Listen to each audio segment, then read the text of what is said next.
Pernah gak sih kamu dibilang aneh cuma karena kamu gak terlalu suka nongkrong? Kayak teman-teman kamu sering banget ngajak keluar, tapi kamu lebih milih di rumah.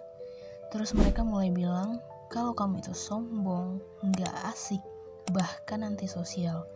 Padahal sebenarnya belum tentu begitu.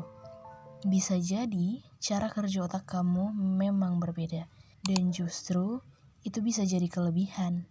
Di dunia sekarang, kita hidup di tengah distraksi yang luar biasa banyak. Media sosial, hiburan instan, scrolling tanpa henti, dan notifikasi yang terus datang. Semua itu bikin otak kita terbiasa mendapatkan kesenangan cepat.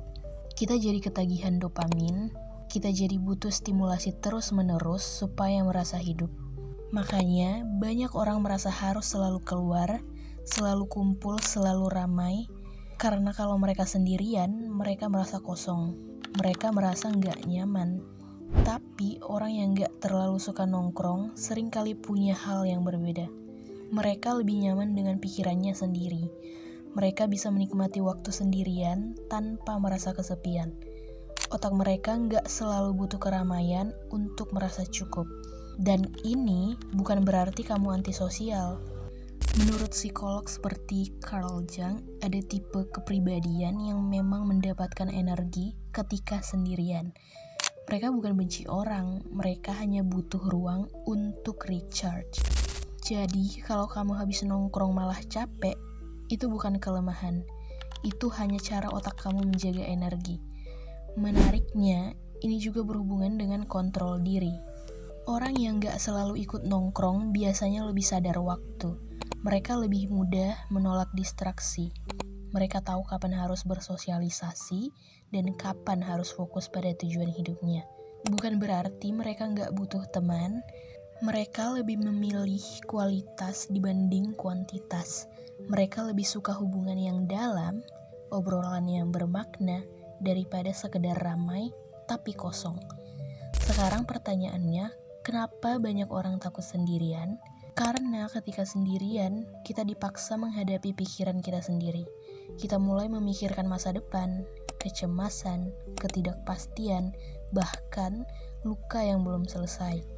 Makanya banyak orang lari ke keramaian, nongkrong, scrolling, atau apapun yang bisa membuat mereka lupa. Tapi orang yang bisa nyaman sendirian biasanya punya kekuatan mental yang lebih besar. Mereka belajar mengenal dirinya, mereka belajar mengontrol emosinya, dan juga mereka belajar fokus. Dan di dunia yang penuh distraksi seperti sekarang, kemampuan ini justru jadi keunggulan besar. Tapi ada satu hal yang penting, kamu juga harus jujur sama diri sendiri. Kalau kamu gak suka nongkrong karena kamu takut ditolak, karena kamu merasa rendah diri, atau karena kamu punya trauma, itu berbeda. Itu bukan kontrol diri, itu mekanisme pertahanan. Dan kalau dibiarkan, itu bisa menghambat perkembangan sosial kamu. Jadi kuncinya bukan menghindari orang, tapi memahami diri. Belajar kapan kamu butuh waktu sendiri, dan kapan kamu perlu membuka diri.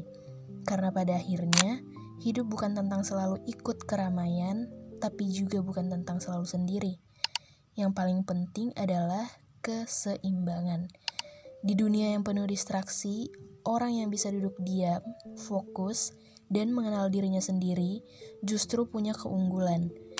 Jadi kalau selama ini kamu merasa aneh karena gak suka nongkrong, mungkin kamu bukan aneh.